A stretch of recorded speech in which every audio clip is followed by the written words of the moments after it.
Good morning, ladies and gentlemen. Welcome to twitch.tv/Ice Cream Uploads. My name is Graham Day. This thing there is the bib in a box. Yeah, so we for those of you that are watching on Twitch, you may have seen the intro twice because I pressed it and then something happened, so I had to start that and then pressed it again. But we're live. Good morning. If you're in the chat, please feel free to say hello. Although I've seen people already doing that. Number one pirate dropping the hello emote. Big zombie monkey with the BZM. Is that fist bump? Is that what it is? Yeah, big zombie. Or is that face bump? I don't know. Yes. It's my baby in a box. It's in a box. That's actually why what I'm saying when I said it's a bib in a box. That's the tune that I have in my head as well. It's my bib in a box. Justin Timberlake's there. Good morning, Bib. Good morning. You okay, pal? I'm not too bad, love. Not too bad. Feels weird being on this early because it means that we're going to be finished really early, and then that means that a podcast is going to go out really early. So it's a good day. It's a good day. It's weird, but it's a good day. I think you should try saying really early again. You know. And I'm just confirming for the people who will maybe listen to this a lot earlier than they usually are that you should be hearing this a lot earlier than you usually earlier. Early. Did you get up to anything last night? Any more achage in the knees today? No achage. What did I do last night, actually? Oh, mate. I knocked the shit out of a stir fry last night. It was glorious. Like, made it from scratch and everything. It was amazing. And then I played fish at some PES 6 for a bit. And that's, about as good. Oh, and I played Pokemon trading card game. Like, if you've never played... I've always wanted to play Pokemon trading cards. Like, I've still got them Pokemon cards. However, I don't have any nerdy enough friends to be able to actually battle with. So there's the desktop version, which is amazing if you've never played it before. So I was playing that for an hour or two before I went to bed last night. Show off. Well, what was you doing, mate? But I wonder what I was playing. I don't know. It was just a game on my PlayStation. I'm just going to stroke my hat for no apparent reason. Yeah, I was playing PUBG. And that was pretty much it. Although one thing I was doing yesterday, which we can show off to the people that are watching on Twitch or YouTube for the very, very first time, thanks to the chief colourer at Ice Cream Uploads, Mr. Next Gen Renegade, Craig Pitt, we have a new scene. So obviously, those of you that have watched The Scoop before, when we do this on a Wednesday and Thursday, I'm at home and we have the bib in a box. But then obviously when because Bibby likes to talk at length for many hours, so when that happens we switch to this scene. So we have big studio Bib and then me in a box. But now do you know what when we're having just a balanced conversation, we now also have split screen. Lovely stuff. Yeah, so it's nice, it's cool, it's nice. A bit of balance. Jobs are good. Anyway, so what is the scoop?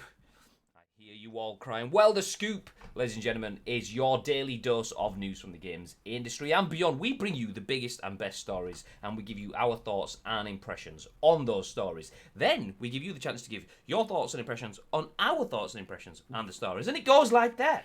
So if you are live on twitch.tv/Ice Cream Uploads, please feel free to get involved in the chat with your thoughts and impressions and our thoughts and impressions. Have I said that enough? Should I say it again? I think you have, mate, yeah. So, and that's important as well because we upload this to YouTube as a standalone video podcast around an hour or so after we get off air. Those guys don't get a chance to interact in the comments, but I said those guys. Maybe I'm talking to you. Maybe you are one of those guys. Maybe you're watching this on YouTube right now.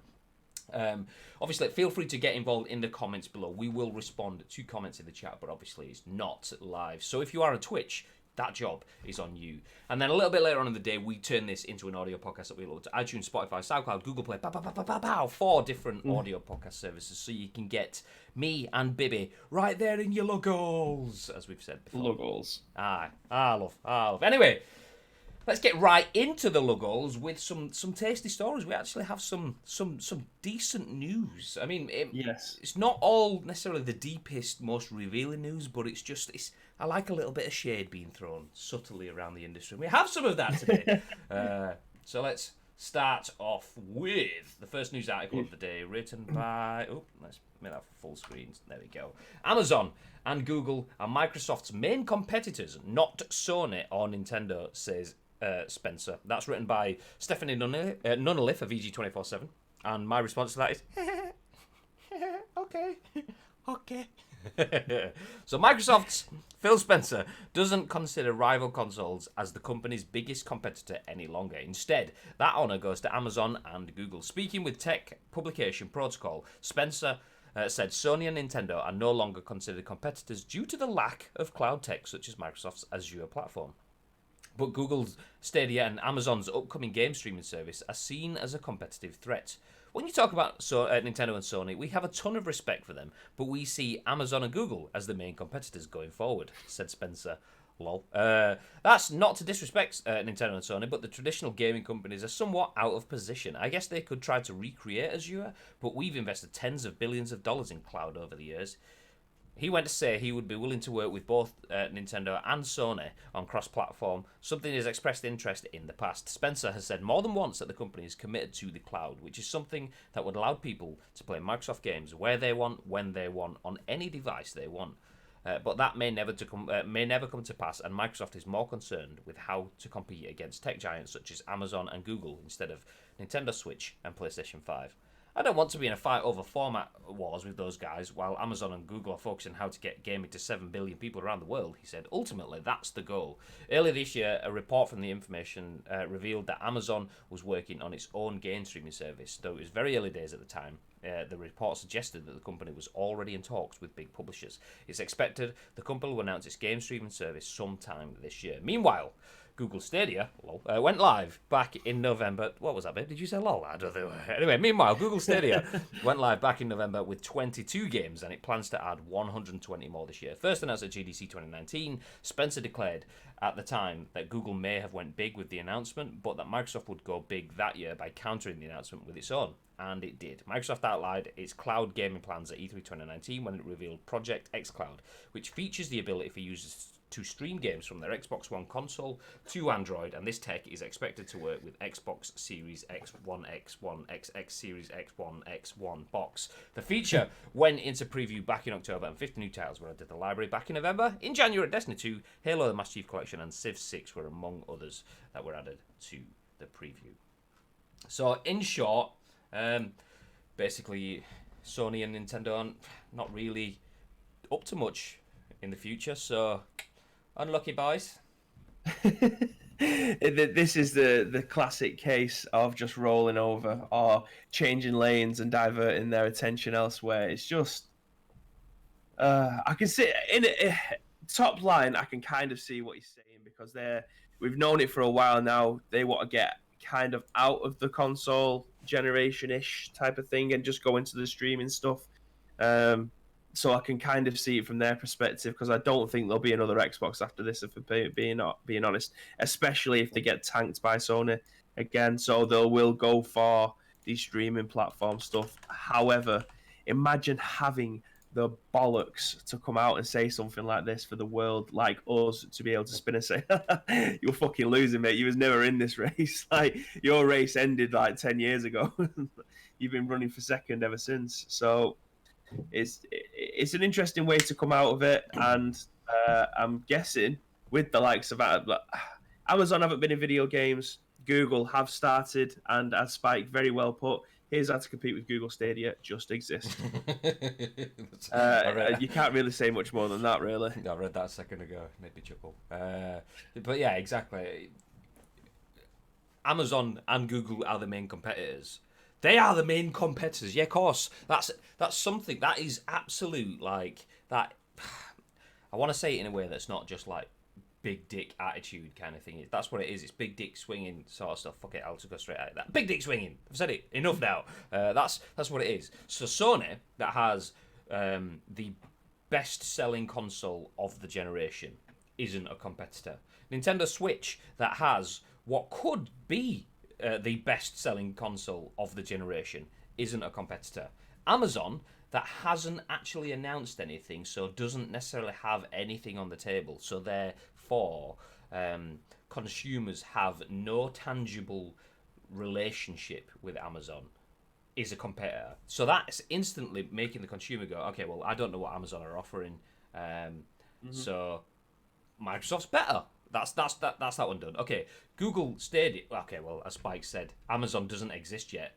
Oh, well, the name does, so therefore it's better than Google Stadia. So something that is really pants and something that doesn't exist are your main competitors. If you're putting it that way, you're instantly saying these guys aren't competitive. They aren't in the game. So the only thing by proxy left is Xbox, is Microsoft. Which, I mean, it's a smart move in terms of he's saying it with hints of logic, but it's just baffling. And Spike's next comment says, any company that says Nintendo don't have anything going for them are foolish as fuck. Exactly. Absolutely. I mean, with the fact that developers and publishers are all now wanting their games to be on the Nintendo Switch, considering what happened with the Wii U, it's a massive sign for Nintendo as to say, we are in this race, boys. We may not have the same market share that you guys have, but we have something that you don't, which is a hybrid console. None of them lot have that. I mean, we've got xCloud, which works. So can you count them? Probably, yeah. I mean, they have got a foot in that race as well. So, I mean, we've said it a million times this year. This year is going to be the most exciting year for video games that we've probably ever seen and perhaps may ever see. So it's interesting to see how all of these little small stories develop over the year. But for me, it's a stupid comment to make, and it just puts you on the back foot before you've even kicked off. It's did he say Nintendo don't have anything going for them though? It's not directly, but it's the he even said not to disrespect Nintendo and Sony, but like insinuating that that cloud-based technology is entirely the future. I mean, to be fair, I am in agreement with that insinuation that cloud gaming is the future. Like, what was it he said? Something along the lines of Amazon are chasing... I don't want to be in a fight over Format 4s while Amazon and Google are focusing on how to get gaming to 7 billion people around the world. I mean, that is the bigger dream. But boiling it down to one simple line of they aren't seen as competitors now, I mean, that is gonna be the bread and butter. I mean, the issues as well. Let's look at what's happened in the past. Microsoft went too far too quickly. They went for PS5 and Series X timeline functions, but back at the Xbox One/PS4. So they wanted always on. They wanted the ability to use your console as a media device. Back then, we laughed with TV. So this kind of, I mean, obviously it's just a snippet, and we're obviously talking it up because that's what we do, sensationalizing. This is a podcast to discuss that kind of thing. But talking about the fact that they aren't competitors because they don't have this always on cloud streaming service kind of thing. You play games where you want, how you want, on whatever device you want. That undoubtedly will be the future. But you can't sell based on the future, and they've proved that already by having the TV stuff. They've already lost a generation for that. This is obviously only one snippet, and no doubt probably written in a way that we will take it even further. But to dismiss them as being their competitors, it's a soundbite for their fans, and a soundbite. I'd imagine a soundbite for the mainstream, because if you can get this story in front of little Timmy's dad, who doesn't know much about consoles and who was just going to buy whatever was on the shelf or whatever the guy in game told him that was cool because he had sales targets, then if he hears that, okay, Sony aren't even competitive anymore, Nintendo, well, I was going to buy a Switch, but you know what, actually I'm just going to hold out and buy the Series X because that's the future. I'd imagine that it's that sort of soundbite. Well, that's what I was saying before, what Pirates just mentioned there. Maybe they just realise that they can't compete with Sony and Nintendo anymore, so realise they aren't competitive. That is literally how I started off my 2p's worth on this. I don't think they are anymore. When it comes down to the Xbox, is it going to sell? Is this new Xbox console going to even join the race with the Nintendo Switch? And is it going to try and put a serious fight up against the new PlayStation? Me personally, my opinion, no, I don't think it's going to come anywhere close. I think the only thing that they will have going for them when it comes out is perhaps the price point. But if Sony are waiting to undercut Microsoft when they finally release their price point, then I think, again, it's perhaps not going to go their way. The one thing that they have got going for them though is Games Pass. Now, if they can release Games Pass to be able to play on not just your console, but to be played on your PC, your mobile phone via xCloud, then that will give them a better chance. But I mean, this isn't me just being a Sony fanboy. Obviously, I do own a Sony console, and before this generation, I was an Xbox 360 user. It was just going into the fourth generation. Fourth generation of consoles as it stands. It just didn't speak to me, so I didn't buy it. I bought a PS4, and I was very happy, and I'm still happy with the purchase that I've made now. Have they made moves to try and convince me otherwise? Then absolutely. Yeah, I will. If I can pick up an Xbox One up now for a decent price, that by a decent price, I mean like £50, because I have not got £100 disposable income when I'm trying to buy an house. Which also means that you need to start donating more to this channel, guys, because I'm trying to buy an house. What did you say? Twitch Prime? But yeah, I think the way that Microsoft have gone over the last 3 years is the right direction, and it suits them with the market that they're putting out with the likes of the streaming service. However, when it comes to just home consoles itself, and I'm also including Nintendo in that one purely because you can play it on your big TV if you want to. Yeah, I don't think they have a foot in that race going forward. See, I think they could do. I mean, we've seen a complete flip reversal for the last two generations. Xbox 360 was owning that generation until Sony decided to get into the race and start to make marketing campaigns that were targeted at bringing the best out of specific territories. Microsoft, for me, were light years ahead in that race for the majority of it, but then we hit the PS4 and then it all flipped. I think it could flip back again, and the thing there is Sony obviously have PS Plus, which gives you free games, and that was better than Games with Gold. Arguably was better with Games with Gold, and it always was all the way through.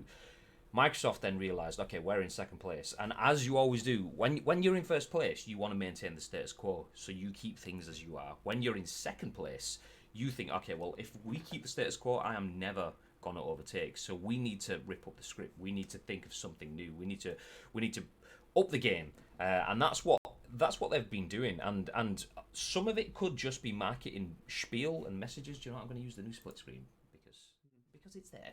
Some of it may just be marketing spiel, in terms of we want to have users united. We want the crossplay stuff. It may just be saying the right thing. And then tie to that we want to give you games that you can play on any device everywhere with xCloud. Plus, we want to give you games that you can play using Microsoft, what was it called, Xbox Game Pass kind of thing. So Microsoft's marketing and their consumer-focused messaging is on point. Meanwhile, PlayStation are still playing for exclusive modes within Call of Duties, which is anti-consumer. So they are, in some elements, stuck in the past. That said, I mean, being over 2-1 in terms of console sales, at least that's what we assume, because Microsoft got to the point where they didn't want to start releasing their figures of their sales because they knew that they were going to be behind.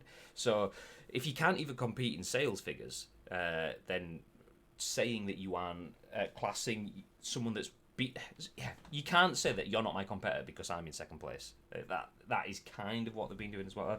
I think he's just picking up his / MS Cloud's tech while being respectful as possible. PS4 has been a phenomenal sales-wise. Most of the generations, Xbox One, we're doing right sales-wise, and it has, but relatively compared to PS4, this gen behind. Basically, it's him / Microsoft pivoting a bit. Right thing to do with xCloud and Game Pass. What were you going to say then? Sorry, I interrupted. But I mean, I do agree with Asim, and he kind of goes, it treads the line that I've mentioned about where they want to go in the future. However, this statement is so dumb when they have a console coming out this year alongside the PlayStation 4. That makes no sense to make a comment like that, because this console generation is going to last about another 7 years again. I have no doubt about that. So when do they think that they're not going to be a competitor anymore? When the PS6 comes out? Or when they don't bother bringing out a brand new Xbox? Like, at what point do they start to take a different road? Because whilst they're still releasing home consoles, the fight with Sony is always going to be there, and it will always be Microsoft versus Sony, and then Nintendo just knocking on the back door a little bit. I can't see it changing anytime soon. Yeah, I think it's a funny one. I mean, can Microsoft pull back some of that deficit. Obviously, as I mentioned, they are behind in terms of the PS4 generation. Like I've just said myself, I mean, kind of almost said the same thing there. So with xCloud Game Pass, I've just said obviously that gives them a big push towards the next gen. That pro consumer, that cross-play stuff, which Sony was very much against until they kind of had to. They had their hand forced with it. So that sort of thinking could push them ahead. But however, having that sort of thinking and not seeing PlayStation as a competitor, not seeing Nintendo as a competitor is bizarre to me. Is bizarre. I mean, maybe especially at this point as well. Like again, if there wasn't bringing out a new console this year, then I would fully agree with them because we know the direction that they're going in. But it's not now. it's not the way that they're going now. If they're still bringing out a home console, I don't care if it's a small portable hybrid or it's just xCloud or something like that. If they're competing on a video games level as a company that is putting out consoles, you're always going to be competing against Sony. Yeah, I think that's just the long and short of it, really. Comments. Which console is likely to come out first? Says Lily. Good point. Good question. Morning, Lily. Well, not the Switch. well, actually, say that not the Switch. They've said that they won't be a Switch this year, but they said that with the Switch Lite last year, and then one came out. So, but I imagine not the Switch. Other than that, I think it's kind of going to be there or thereabouts. There'll probably be a month or so between them. And you'll get the standard. Whoever goes first will do the congratulations to Sony on the launch of their console from Xbox, and then vice versa, because obviously we're in that sort of place. I think the Xbox is going to come first. I mean, it's interesting because Sony was announced first, obviously through the Wired article, but Xbox then went bigger using the Game Awards in terms of showing it and stuff, and now we're just kind of like, it almost seems like they're sizing each other up at this point in time. Do we take the next step? Do we wait? I mean, obviously Sony have already said on their investors call that they are waiting to gauge the pricing to see how much of a sale or a discount or promotion that they would need to put on it, i.e. how much it will cost. If he wants to put his balls on the line like he has done with this statement about Microsoft, about Sony not even being part of the running anymore, put your console out, mate, and see what happens. Get it out there before Sony do. If it's not that, if they aren't your main competitor anymore, don't worry about what Sony are doing. Just get your console out and see how well it does. If that's the attitude that you've got, which is a perfectly fine one, because obviously they've got ideas that apparently now Sony don't have, then it shouldn't matter to them. If they are going to be going down the xCloud and the Games Pass route, then it shouldn't matter when the console comes out, because they're hoping to try and get more sales through their streaming service rather than the console. We said yesterday that 9 times out of 10, they're assuming that they will not sell a profit on each console that sells to try and gain their money back via hardware, via software, i.e. games, peripherals, blah, blah, blah, things like that, rather than the console itself. So if that's the case, I do believe that changed. I could be wrong. I seem to remember seeing something. I know that obviously PS3s particularly were sold at a loss, but as far as I'm aware, that did change for the last gen, so they were still making profits on consoles. It wasn't a case of consoles were the loss leaders and then they were recouping it back. I do believe there is a profit margin on consoles now, but yeah. I get it. But again, I'm always open to, I know I talk a lot of shit and I'm not always right. So if anybody ever finds anything that I say completely outrageous and is absolute bullshit, then do feel free to pull me up on it. I'm only giving you, I'm not making stuff up. It's just stuff that I've either read, heard, or seen myself. Or even just have your own opinion on them. Opinions are opinions. Opinions are like assholes. Everyone has one, as the phrase goes. Just because we have an opinion doesn't necessarily mean it's the right opinion. Doesn't necessarily mean it will be our final opinion. That's the point of this conversation. You could change our opinions. Absolutely. Comment there that Asim, I think, actually probably sums it up very, very well. I think they know the Series X won't compete sales-wise. Their marketing and messages will be, and in quote marks, different. So, of course, we know they're competitors in the same space. If I'm reading that right, Asim, I think that's probably a good point. By saying they're not competitors, by saying that they're focusing on the online and that gaming side of things, suddenly you're saying to people, don't judge me on the amount of consoles that I'm selling, because that's not what we're about. So yeah, exactly, that's it. He's not saying that they're competitors. I mean, that is what he's saying, but reading between the lines, that's not what he's saying. Then what he's saying is, don't judge me against them. Judge me against these targets that we want to be seen, because we're going to win at this stuff. Yeah, exactly. Smoke and mirrors. Well played, to be fair. Well played. 100% think Game Pass will be fully embedded on Series X. See what happens. I need to see Bibby wearing a "Get Your Console Out" t-shirt. We need to be a lot more dynamic with our merch, don't we? Because we can throw so much shit out. We can have a "Oh hello" t-shirt or "Get Your Console Out" or something like that. We need to be a lot more dynamic with the merch that we're selling. Opinions are like a-holes. I love that quote. I love that quote. I can't even remember where I first heard it. I've heard it being used a bunch of times, but it's a good quote. So yes. I mean,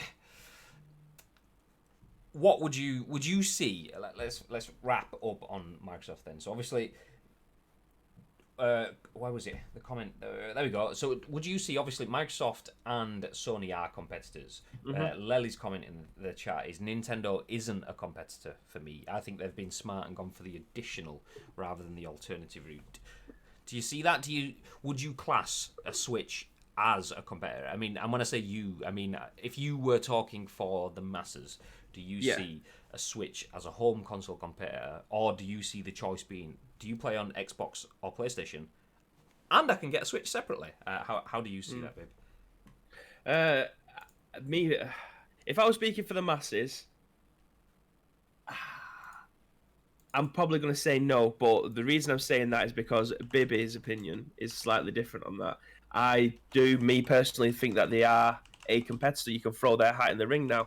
I just mentioned it about 10 minutes ago about the fact that third-party companies now are willing to port their big AAA titles. Mate, we're getting Doom Eternal this year on the Switch. Do you know what I mean? That would have never, ever happened on the Wii U. So I think with how they've managed to claw their audience back after the disaster of Wii U and bringing a brand new customer base and their existing customer base over to the Switch, making that one of the best-selling consoles of the last 20 years, shall we say. I do generally think so, yeah. And we've got the benefit of having it as a hybrid, so you can take it and play it on the train or wherever.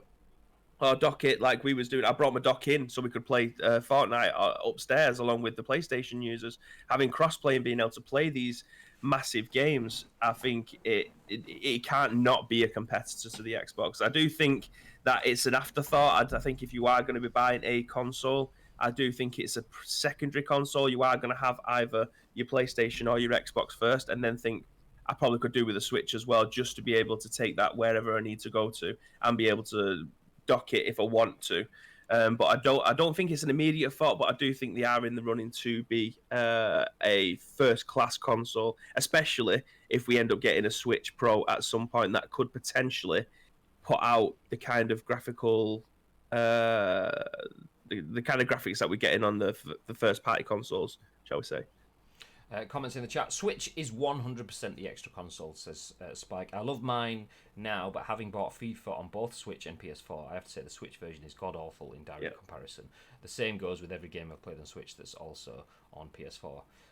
Meanwhile, Asim says, Nintendo's console has always been the alternative since the Wii, and they've stuck with that approach. Didn't work with the Wii U, but it has for the Wii and the Switch. It's not Switch, PS4, or Xbox One. Instead, it's the PS4, Xbox One, plus Switch. Exactly.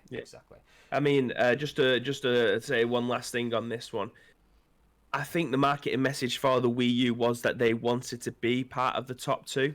They wanted to be the third in there as a home console, and it failed miserably. They've gone back to the alternative console, and it sold extremely well. Why change something when you know that you're going to be selling that? There's a reason why they brought handhelds out for so long after the GameCube. Do you know what I mean? They didn't want to get back into that kind of household trying to dominate market. GameCube, it's up to you whether or not you thought it failed, depending on if you had one and the games that you played on it. I've got a very important hot take that I need to interrupt you with. Go on, mate. Just the way that you said market then. You sounded like the most Mancunian man that's ever been. Well, funnily enough, Graham, that's exactly where I'm. I mean, I can start putting a Scouse accent on, mate. All right, Anyway, before we offend people, let's move on because we have to keep rolling today. We've spent a lot of time. If you do want to talk this further, then obviously feel free to get involved on our other social channels. We can continue the conversation on Twitter. What we're laughing at? I've just seen Enix comment. My Switch lets me live my live my web fantasies on the go. That is filthy boy. Filthy boy. He wants to play his Japanese role-playing games with anime characters with big boobies. Oh, I thought you meant. I mean, if that's how you get, if that's how you get off, mate, then who am I to judge? Anyway, before everything deteriorates, let's jump into our next story. And this one, I imagine we could have some tasty opinions on this from the people in chat. So let us know your thoughts on this article written by Luke Plunkett for Kotaku. He says, new lawsuits say EA's FIFA is basically gambling. So we've touched on this a few times before, but I don't think it's ever been put in such a blunt, four-worded kind of sentence. FIFA is basically gambling. Anyway, EA's long-running conflict with European governments over its loot box mechanics looks set to continue with two separate lawsuits filed in France accusing the company's flagship FIFA series of containing a game mode that's essentially unregulated gambling. As L'Equipe report, two lawyers from Paris are filing on behalf of players who claim that the only way to win at the game's Ultimate Team mode is to spend real money on packs of players that are generated randomly. One of the lawyers, Victory Sagari, cites Belgium's outlawing of loot box gambling as an example. And this is a translation snippet embedded in the article. In this game, everyone wants to have a dream to go as far as possible. My client spent $600 in 5 months without ever getting a big player. The developers of this game mode have created an illusionary and particularly addictive system. The more you pay, the more you have the possibility of getting big players. We believe that a gambling game has been integrated into this video game because buying packs is nothing more than a bet. It's the logic of a casino that has entered their homes. Today, an 11 or 12-year-old teenager can... I'm not sure an 11 or 12-year-old teenager is a real thing because, that's not teenage. Anyway, without any restriction, play foot and commit... Today, an 11 or 12-year-old can, without any restriction, play foot and commit money because there is no parental control system in this mode. Belgium and the Netherlands have already taken up this issue. That client, a man named Mamadou, also spoke with L'Equipe, telling the respected sports paper that he spent €600 since the game's release on Ultimate Team packs, with the best player he received being Napoli's Kostas Manolas. I didn't even know him, says the quote. Put so much money in just to get Manolas. People I know have put... That's absolute heartbreak if you're Kostas Manolas reading this.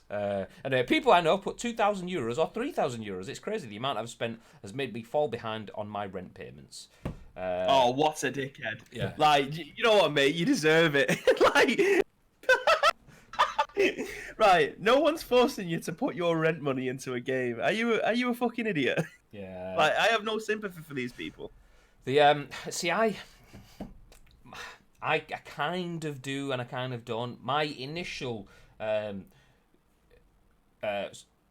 stubborn, stern northern man is, well, you've spent the money. You should have spent it on your rent. It serves you right. But then the flip side, this is based on having a relative who is a gambling addict. I won't go into details of who or what, but anyway, he is. It's as simple as that. And he does make horrible decisions on where to spend his money because he is addicted to gambling. However, that is not in a video game. That is in traditional bookies and things like that. And that is recognised as being something that exists. Gambling addiction exists. There are systems in place to help people get over that. So I mean, spending €600 and getting Kostas Manolas is I mean, that whole bit in itself, it probably wasn't intended to be funny, but it just absolute stinks of meme material in there. So part of me thinks, mate, just sort it out. I mean, don't spend €600 that you haven't got on a video game. But that's where it comes down to it. That's my initial. Well, don't do it. But if it is an addictive function, then let's strip that back a bit further. Today, an 11 or 12-year-old can play the game without any regulation or parental controls, and it is essentially gambling. So yes, there is an issue there. That is a big thing. Someone that is a grown man that has the ability to buy his own consoles and do his own just pay his own rent and whatever. I do think that is, from my perspective, and I could have my opinion changed on this because, once again, not a fully formed opinion. I do think that someone having that amount of freedom and stuff should know better. But once again, it comes down to the gambling element, and I don't have enough information and onto how that should be treated or how these people should be looked after or whatever. But if this grown man has the child mentality of spending 600 and not paying for his rent, then yeah, maybe it does need regulating. I mean, I personally do think I don't particularly like these kind of modes in games in general, because I'm a miserable old man and it's not a single player story mode or PUBG. So I mean, I'm not the biggest fan of that kind of thing anyway. So I'd happily welcome more of the Belgian laws outlining it, but to spend €600 that you don't have because other people have spent €2,000, that's also your issue as well as the games. I really should get back to it. I'm not even on a break. No, you will stay. You will stay. Okay, dissing Napoli. I'm flipping sides. Saw an interesting Chris MD video on this topic, kind of. Spent £6,000 on foot, and the results were interesting. Interesting. What does interesting mean? What did he get? I've not seen it. I've not seen it. The thing is, there is an addiction to it. Yeah, it's dumb to spend your rent money, but it's an addiction. Exactly. That's what I'm saying. I don't have enough. I mean, full disclosure on my relative not full disclosure, some disclosure on my relative that's a gambling addict. He's also a whopper, so I don't pay that much attention to understanding his issues. So I know it is an issue, but he is also a tit. So there we go. To be fair, man, last is OP. That's 600. 600 well. That's been fucking tickling me for like the last 5 minutes. To be fair, though, he's a decent player, you know what I mean? Oh, that's been tickling me for like 5 minutes. Spike says, I've heard kids talking in the playground when dropping my kids off at school, and they are scary. One lad, and I quote, said, I'm getting £100 off my nan this weekend. I'm going to get so many FIFA points. It's so unhealthy, as I could easily see that kid growing up to the hundreds down the local bookies to a point of getting in major debt. And Enix, who previously has worked in education, says, Defo, my students spend hundreds to get Team of the Week cards, etc. And I think that's why they make special edition cards to force addicts to spend more. It's a shocking tactic. What were you going to say? I mean, I don't even know where to start with this. Like, my opinion has always been formed, and I think it probably. I mean, I've never been shy about saying my opinions on many things, but I think going down this rabbit hole, it probably would be a bit harsh to be able to say everything that I need to say on it. However, I do think if you are a child and you're using your mum and dad's card to gamble, one, you're a fucking idiot. Two, your parents need to sort you out and give you a better education, because sooner or later, like Spike said, you're going to end up going to the bookies and just throwing everything that you've got down the drain. It's to me, it stinks of a safeguarding issue when you're that young. However, when you turn and you're making your own money and you've got an addiction like that where you want to throw every bit of money that you're earning away, then if you're not getting help, then it's your problem to deal with. You can't expect anybody else to feel sorry for you. And it's a really harsh thing to say, but as someone who has someone in their family as well that potentially deals with that kind of thing, it's extremely selfish and hurts a lot of people. So I don't have any sympathy with that kind of thing. But yeah, I agree. If you are having to put money into a game, it should be 16 plus, or that's something along the lines of where you have to put your ID into the game, your own credit card as well, so that the ID matches up to the credit card. So you can't, if you are a child, taking your mum and dad's card, putting it on. I mean, if you're leaving your card out for your kids to be able to use in the first place, then back in my day, you get good hiding. Like, my mum would have levered the shit out of me. Yeah, that's the thing. You just wouldn't have spent it because you would have known the consequences for doing that. Yeah. There was a comment on that. Actually, there was a few comments that kind of string together. Like Precision says, I think it starts a gambling addiction a good 8 to 10 years before they can go to the bookies. Absolutely, it does. 100%. Giving kids access to addictive situations and addictive systems only builds the addiction. I completely agree with that. And then there was another comment that Asim said previously, said, I think there's a discussion to be had that if these modes stay in sports games, they might need to have 16 plus / 18 plus rating. But then he comes back to that and says, I can see the PEGI ESRB getting involved soon enough, not that upping the rating will fix the problem. Exactly. How many of us played GTA before we were 18? How many of us have relatives that play GTA that are still not 16 or whatever because that's the thing they do? How many of us played Red Dead and stuff like that? And kids get these games, and mums and dads are just going to go, it's just football. And a lot of them will be like, yeah, that's it, it's just football. And they won't be aware of the addictive systems. And not only that, some of them may be in addictive systems and go, I don't see any issues with it. It's fine by me. I mean, the kids are only eating, just dry bread for tea for the 6th day running. But yeah, it's fine. I mean, I've got a lot more to say on this kind of topic. But I do think, one, we haven't got the time today. And two, it's so harsh that if anyone was to clip it, it'd make me sound like a twat if it was completely out of context. No, it's fine. You sound like one anyway. It's okay. Exactly. So maybe down the line we can have a fully fledged podcast on something like this and our full opinions on it. But for now, I think if you have got that kind of addiction, if you're not getting help for any kind of addiction and you're just happy to sit and wallow in it, then I don't know what to say. A lot of things like this have been happening in my family over the last 5 years, and we have tried our best to help certain people, and they just won't help themselves. So what can you do? Yeah, exactly. You can't. Like you say, long rabbit hole that we could be tumbling down. So let's move forward. But one thing I did jump back to, because I did see it and I'd lost it because the chat is popping. Thank you very much, everyone jumping in the chat. Comment from Lele talking about the games not having parent control. You kind of hit the nail on the head as well. No parent control? Don't give them the card details. There you go. Problem solved. Bam. Step one. Don't give them the card. The issue, there is still an issue there, though. Let's one wrap it up. Even if you don't give them the card details, the issue there remains from social pressures on the gambling system, because the game is based on gambling elements. Whether you give them the card details or not, there will still be the pressure on the kids to get these players. When you're in the playground and you don't have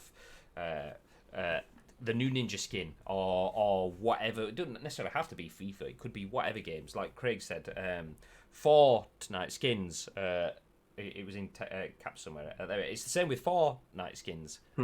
Anyway, so yeah, there is social peer pressure for kids to have these players, which then adds extra need to that gambling element. So it's not just I need to have it for myself, it's I need to have it so other people can see that I have it as well, which is... Well, I told you the story about my brother calling me a default because on Fortnite I just used to use my default character because I wasn't paying for skins or anything like that, and I didn't have the battle pass, and he thought it was an insult to me, and I was just like, I'm using the default character. He was like, no, you're a default, mate, you know what I mean? You're a bot. I was like, that means absolutely nothing to me, but clearly it's playground lingo and people get offended and probably start crying over it. Yeah, that's the thing. I mean, I obviously understand the lingo, but it doesn't have the same sting. But because I'm not in that situation, but that's like running around as a default, as a standard skin. I mean, the only way to get past that, I mean, are there skins that you can unlock in Fortnite as you go that don't require battle pass and season passes and whatever passes?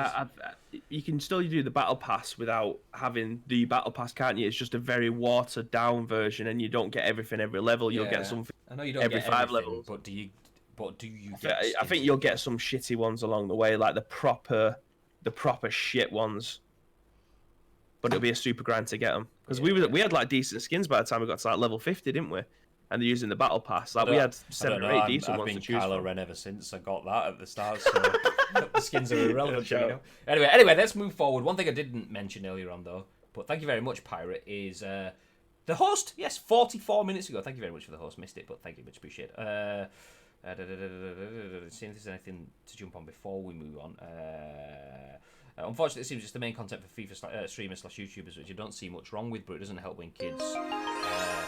Beans! Good morning, Beans. What a guy. How the devil are you, sir? Hope you are well. I am very well. Closer to getting a house. Yeah, this is all... I mean, the ice cream uploads and the scoop is all Bibby's House Fund. So, I mean, we say it's all going back into the channel. Well, that's what we mean, is moving the channel to Bibby's house. That's what it is. Yes. But good morning. Thank you for the own studio. 18-month resub. Very, very much appreciated. To be honest, I think FIFA has more ways of getting certain players in the squads. Pez seems to go down a similar route with a lot more of the collection boxes being coin only to get certain players. Yeah. Okay, let's pause that conversation there because we do have more to jump through, and we got probably about 20 minutes left of the show. So let's talk fast. Let's talk fast. Speaking of talking fast, Bib, say words about stuff. Reading Lily's comment there says says he doesn't say his name. It says if people are getting hurt over not having a skin or play, that someone else has to look themselves for a very long time in the mirror. Yeah, but I mean, it was my 14-year-old brother that was giving me shit, so I just got him in an headlock and threw him on the floor. But yeah, I fully agree. I am old enough now to not give a shit about a lot of things, much to my demise. But yeah, that's just where we are. That's the thing, though. I mean, it's easy enough to say that from the outside, but I mean, I remember being back in my day. It was anything from if you had a crappy Motorola phone and it wasn't a Nokia, which obviously nobody will want a Nokia now, but it wasn't Nokia 3110. Oh, you've got a Motorola, or it was you were wearing high-tech trainers rather than Nike's, Reeboks. Or if you didn't have a brand name, then and it was. I think the trainers was the biggest one for me. There's a lot of things that I've never give a shit about. Like, mate, I'm not being funny, but anyone who sees my clothes and then walks into Asda will see the exact same clothes that I tend to wear. The only time that I wear branded stuff is Adidas, and it's usually my trainers or polo tops that are Adidas. Everything else, you walk into Asda or Tesco or something like that. If there's a £16 top there, chances are I've probably got it. Yeah, I've never been asked about that shit. But in some way, I mean, that is the new trainers kind of mentality. The world has kind of, not entirely, I know this is a bit snobbish probably, but the world has moved on a bit in the fact that people are more likely to have decent trainers and decent things like that. I know that's kind of snobby. I know there are people that want to have decent trainers or whatever now, but I'm generalising. But that is the new trainers. Back 20, 30 years ago, families couldn't afford new trainers and things like that. I got cheap crap. Whereas now, that baseline is now, okay, families can't afford to spend money on digital items within a game. Anyway, we were supposed to be moving on, but yes, there we go, you massive defaults. Let's jump into the next news article. I've just... There we go. Bring it on screen. Now, Pokemon Go will let you catch Clone Pokemon for the first time. 22 years after the movie debut. Nice, simple, loving article after we've spoken about Sony and Nintendo not being competitors and gambling and stuff. We'll have a nice little Pokemon article before we move on. Remember when we said February was probably Pokemon Go's busiest month ever with half a dozen in-game events on the horizon? Well, here's another to add to your calendar on top of all that actual shouts. This is written by Tom Phillips for Eurogamer, by the way. A week-long event scheduled for the end of the month will feature new Pokemon wearing party hats to celebrate the franchise's annual Pokemon Day on the 27th of February, as well as tie-ins to Pokemon Mewtwo Strikes Back Evolution, the 3D film, headed to Netflix at the same time. I play Pokemon Go. I've played Pokemon Go this morning, but more now out of habit and fatigue. So I'd imagine for most people that are still playing Pokemon Go, or gave up on Pokemon Go, this article might just be a bit meh. However, that bit that I've just said, that's a good bit to take away. Pokemon Mewtwo Strikes Back Evolution is a 3D film headed to Netflix, and it looks pretty badass. It's pretty much a 3D remake of the first film. So if you wanna recapture your childhood, check that out. I know that I will be. Anyway, most notably, this event will see the first ever release of Clone Pokemon, creatures made by Mewtwo in the very first Pokemon movie, originally shown 22 years ago. These anime creations have now, until now, not been available in any Pokemon game. All of this kicks off at 9 p.m. UK time, Tuesday 25th February, and runs until 9 p.m. UK time, Monday 2nd of March.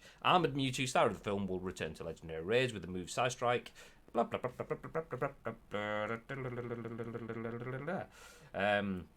Yeah, and Pokemon will have nice, funky party hats and stuff. There we go. Quick question: who still plays Pokemon Go in the chat? I would like to gauge interest because I am having Pokemon Go fatigue. It's nothing really different. So I just wondered. I mean, not that I'm expecting to have a massive Pokemon Go chat here because this is not really our place to do that. I mean, who plays Pokemon Go? It's fine, whatever. But I want to kind of gauge who actually is still playing Pokemon. No, my friend who travels loves it, but I honestly couldn't be asked. Yeah, that's kind of the same with me, which is I've hit the wall. I don't really do anything. I used to make sure I caught every single Pokemon that came into raids, which are where you have to get a group of people organised to go and take down a big Pokemon. Used to do that, and now there's loads of Pokemon that I've not got because I play it to keep up with it, and it's nice when I do go.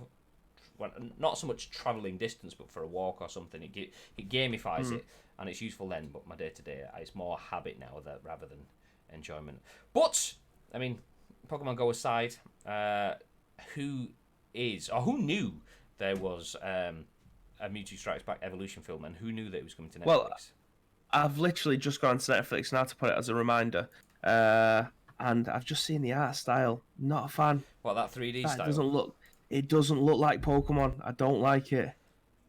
Oh, see, I'm 100% gonna watch it, obviously, but oh god, do you remember years and years ago there was something called Angry Kid, and it was a little ginger guy with stupid crusted. That's what it looks like. I'm not sure. I've got it on the reminder that I'm 100% going to watch it, and then I've just seen that the Pokemon I Choose You film is on there, and I cried my eyes out at the cinema at that when I went to go watch it. It was amazing.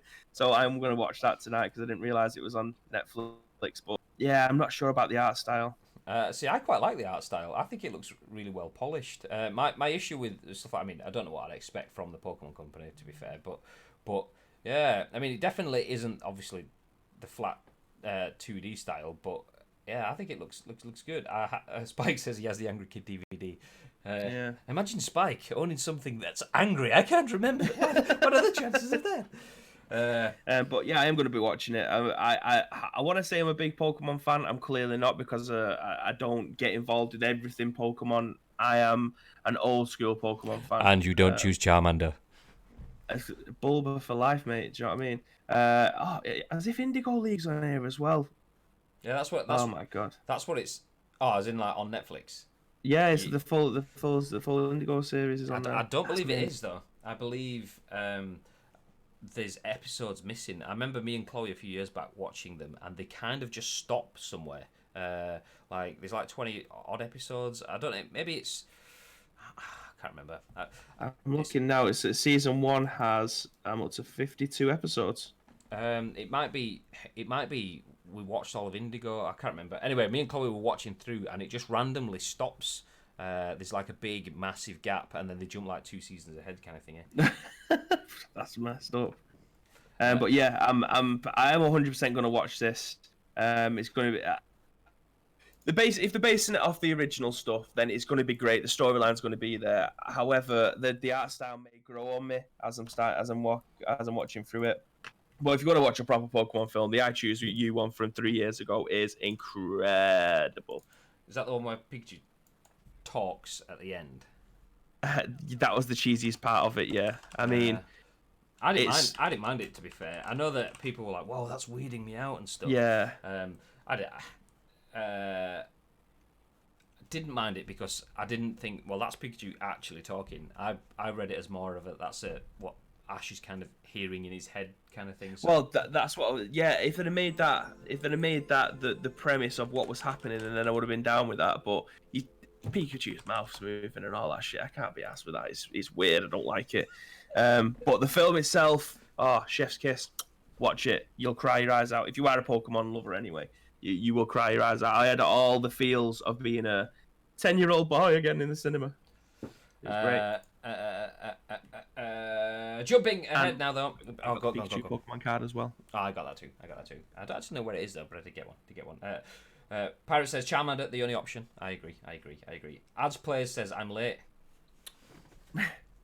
He's hosted as well, though, so it's okay.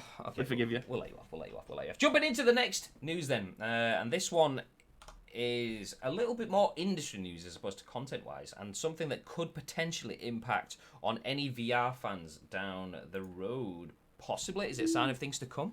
Sony Interactive Entertainment's VR-focused Manchester studio to close down. This is written by Alissa McAloon for Gamasutra. She says, In the brief article, Sony Interactive Entertainment is shutting down its Manchester studio, a team assembled in 2015 to develop an unannounced PSVR title. SIE confirmed the closure in a statement to games industry, saying that the closure is part of our efforts to improve efficiency and operational effectiveness. Gamasutra has independently confirmed that the entirety of the studio staff has been laid off as part of the closure.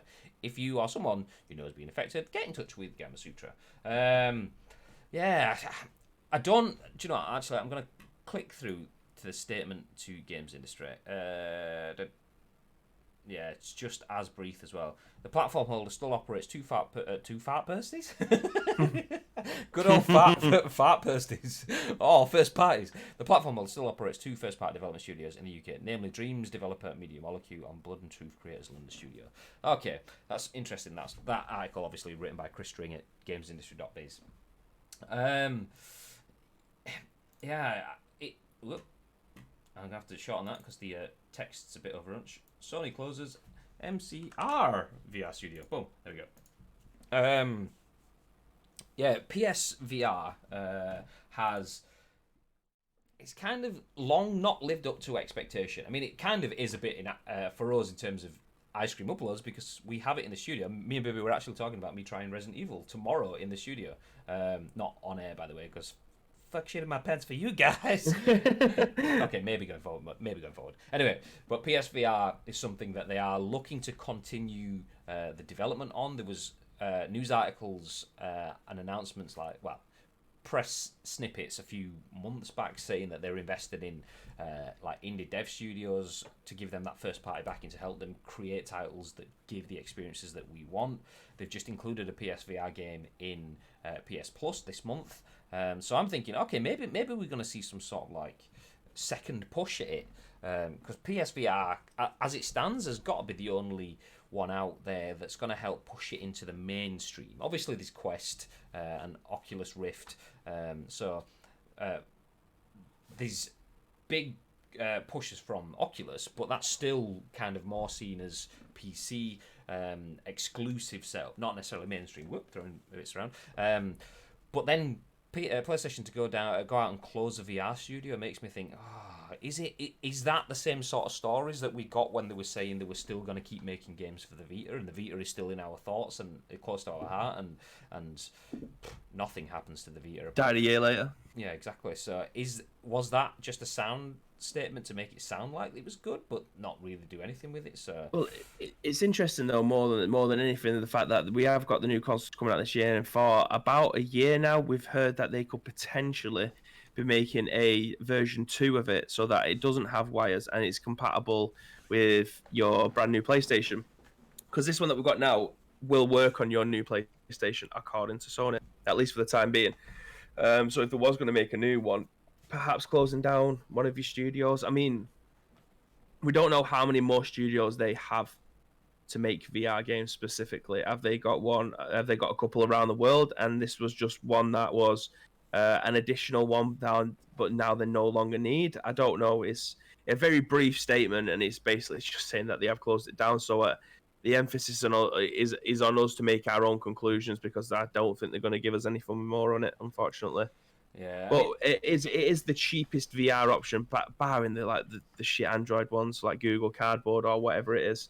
I bought one of those bad boys. It was actually really good for like £3. I mean, it wasn't really good in terms of actual experience. Yeah, well, as a fully fledged VR with proper games, and I use the term proper games loosely, the PlayStation one is the cheapest one out of all the Oculus ones, the HTC Vive, everything.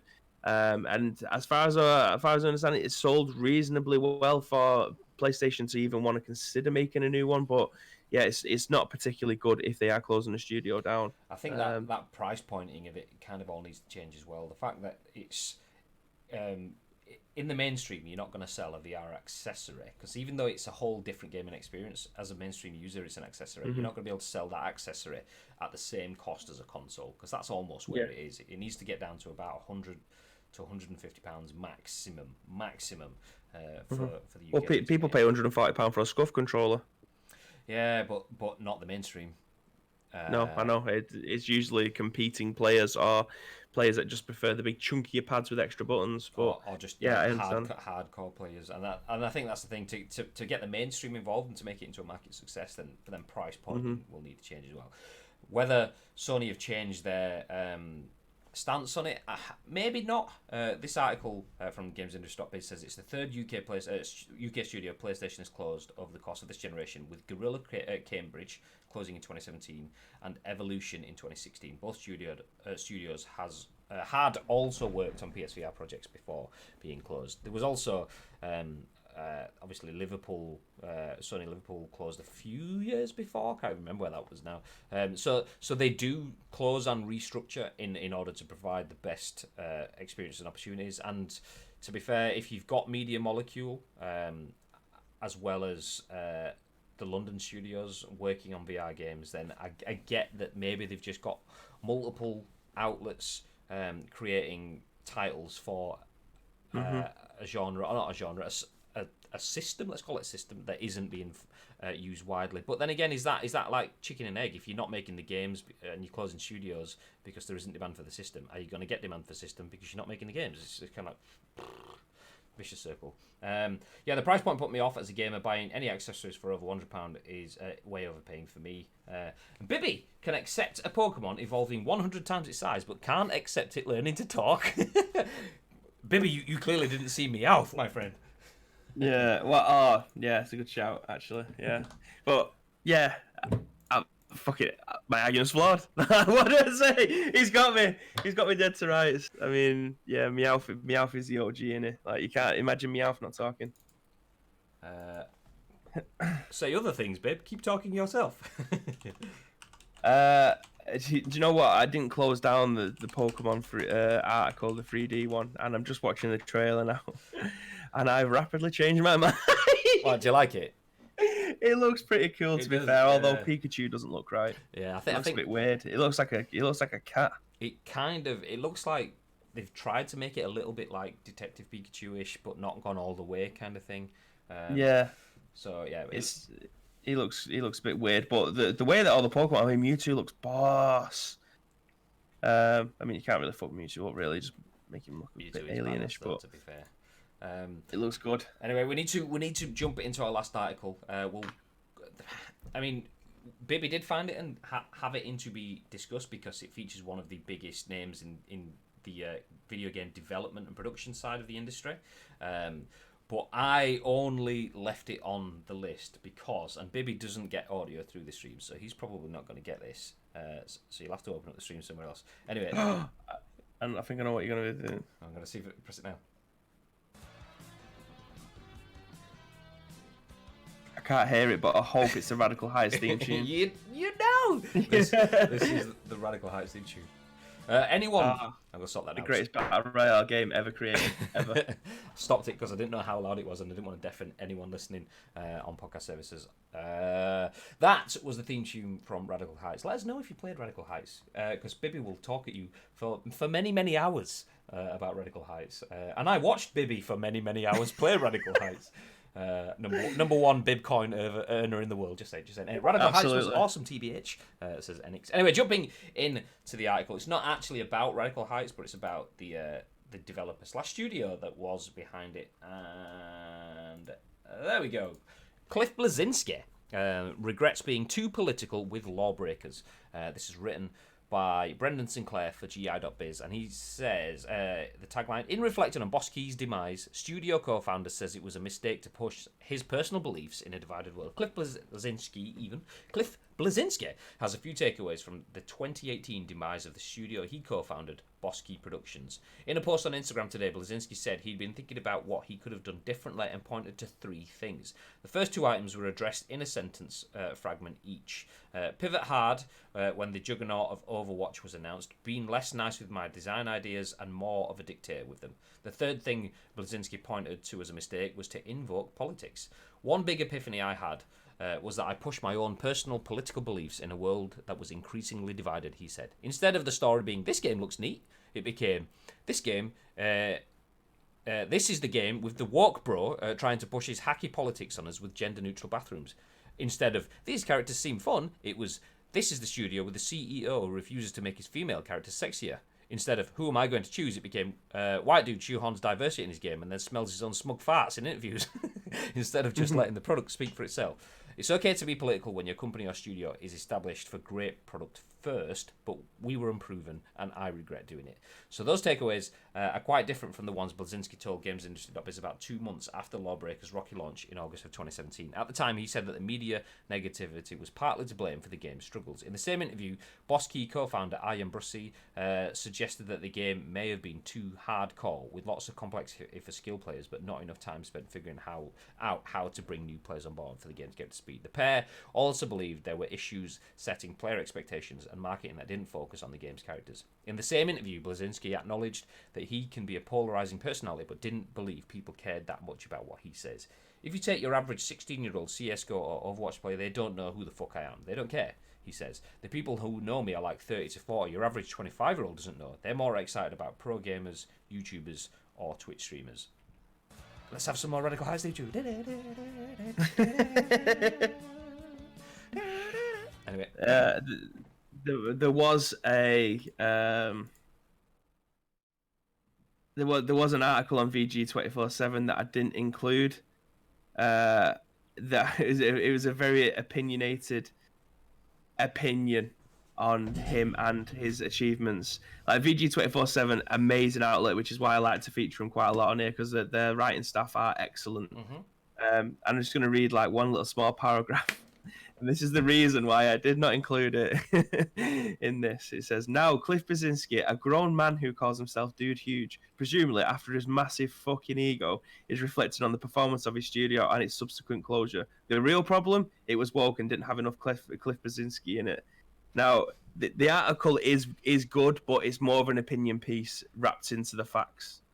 So it was. I don't think it wasn't a news story. It was just a bit of both, which, as a news story, I don't think it was appropriate for us to be able to bring on this. But yeah, it's looking at Cliffy B. Is sometimes he needs to keep his mouth shut. Like he is a very, very polarizing person, and it's good enough for him to be able to admit that himself, and he knows that. But yeah, I mean, you created Radical Heights, you'll always be a god in my eyes. As a man, I mean, that was probably like the least of his worries. Like the man had a part of Gears of War and things like that. So yeah, it's a weird one. It's a weird one. What was the comment? Focusing on the game. Yeah, it was Kirk actually. It was sorry. I know I cut you up there. It was Kirk. We've featured Kirk's articles quite a lot on here, and we've given him a few shout outs and even tweeted him a few times. Yeah, he's a good lad. He's a very, very good writer. Yeah.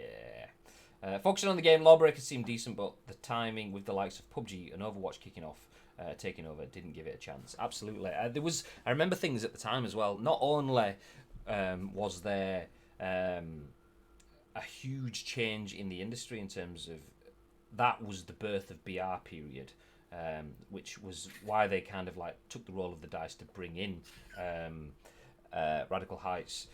Bibby's chuckling away to himself. Are you alright, Bib? There's just another line towards the bottom that says, what does someone think of the game of boners? Please, someone, my boner is dying. That's what I mean. It's a brilliant article. Yeah. I thought we'd go for the news part instead. No, I think we should talk about boners more often. That's what we need. Boner news. So yeah, obviously there was the big BR push then. Overwatch was massive at the time, and there was a lot of criticism. I mean, I've never played LawBreakers. I'm only going off what I saw in the news at the time. But there was a lot of criticisms in the fact that it was trying to be Overwatchy and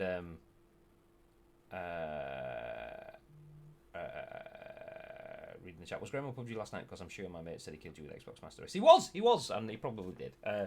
But yeah, it was too samey. It wasn't really sure what it wanted to be. It was free, and then it was a paid thing, and then they took the last roll of the dice with Radical Heights at that point in time. But there was also stuff. I remember seeing Cliff Bleszinski openly tweeting about Epic Games at the time as well, because obviously Fortnite was out. He left Epic, who obviously made Gears, and he was pissed at them essentially poaching his best staff as well. So every time he got some new staff, they were just like, "Whoop, do you want to come work for us?" Whoop. vulturing kind of all their staff. Which, I mean, you kind of think that's a bit of a shitty move if it did, but then it's like, oh, actually, it's also Cliff Bleszinski, so is that actually what happened? Because sometimes you can just say stuff without fully thinking it through. Yes, BB played a big part in Gears' original story, so clearly a talented guy, but just needs to tone it down with his thoughts. Yeah, exactly. That, and that's kind of what I was getting at. And I mean, his thoughts, was he definitely having his staff poached, or is it just a case of his staff are developers and Epic being in the same city as Bleszinski? You know, they have a need for developers, and if you're a developer and Epic come hunting, then clearly they're going to take you. But yeah. Mm-hmm. Anyway, more Radical Heights, June? Yeah, okay. I would absolutely love that. I mean, I don't know if it got filed while I was doing the scoop, but someone filed a patent to take the Radical Heights everything, just to take the IP at everything.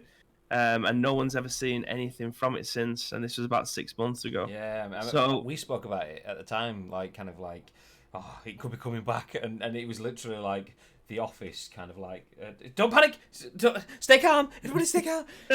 that was basically Bibby for that day. Yeah, if you've not, like, the best one of the best videos that I've ever seen, not just because it was featuring Radical Heights, but it also featured the doc. He did a video on Radical Heights. It's about 10 minutes long, and he was playing with Shroud, and it's probably one of the funniest things I have ever seen in my life. Play it. You need to watch it. If you haven't watched it, go and watch it. But yeah, I hope that it comes back at some point. Obviously with a fully fledged game, because don't forget, in the game there was no windows or doors. Oh, there was doors, but there wasn't everywhere. It was only in certain towns. There was holes in walls. Yeah, well, there was no windows or anything, so you could jump through the windows. That's what I mean, walls in walls. Oh, sorry. Yeah. Okay. Yeah. Anyway, on that bombshell, Bibby, we'll find the link and we will share the link for you guys. In the meantime, I'm going to wrap things up because we need to get out of here.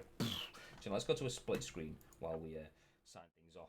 So that has been the news for today, ladies and gentlemen. Thank you very much for each and every one of you that's been in the chat. The chat has been very, very active today, so very much appreciated that.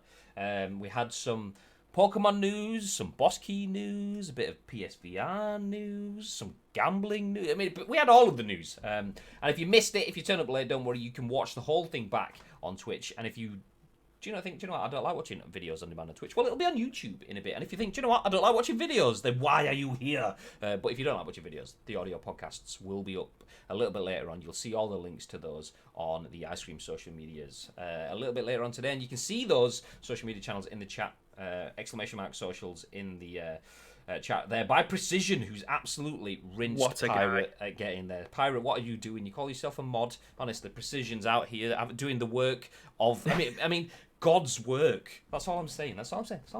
And Bibby's dropped the link in the chat. But before we disappear, anything you want to add, Bib? Yes, we will be back, obviously, live from the Icy Cream Uploads studio tomorrow. So if you do see anything knocking about the Twitter hemisphere, you won't. I said that one. Oh. I'm pointing at you in the studio. Oh, sorry. I thought you said you won't. Sorry. Do you know, I'm going to stop you there. I know you would. I'll let you carry on with that. But I've just realised that we should get an item that we have at my house and get one that we have in the studio and do the thing where I pass it through the wall and you grab it. There we go. That was so cool. Anyway, I just slide you a GT Omega chair. Oh god. Anyway, sorry. You were saying it. Yeah, if you do see anything that's knocking around the video game world, then do feel free to tag myself, which is We've Got Babinio on Twitter, Graham_Day, or the Ice Cream Uploads accounts, which Precision has very kindly dropped the links in there for you, and we'll feature your opinions on our show the very next day, which is tomorrow at 10 a.m. Yeah. Well, that's it, ladies and gentlemen. Have yourselves a very lovely day. As we said, all of the links will be going out a little bit later on today. If you are lurking in the chat and you've not said anything, then don't worry, you don't have to, but feel free to hit follow, because then you'll get notified when we go live again tomorrow. Thank you very much for the hosts, the comments, the chats, and the subs within the stream. Very, very much appreciated. We will be back at 10 a.m. Until then, have yourselves a very lovely day, and Bibby is going to tell you what you're going to have to do. Stay frosty? Yeah!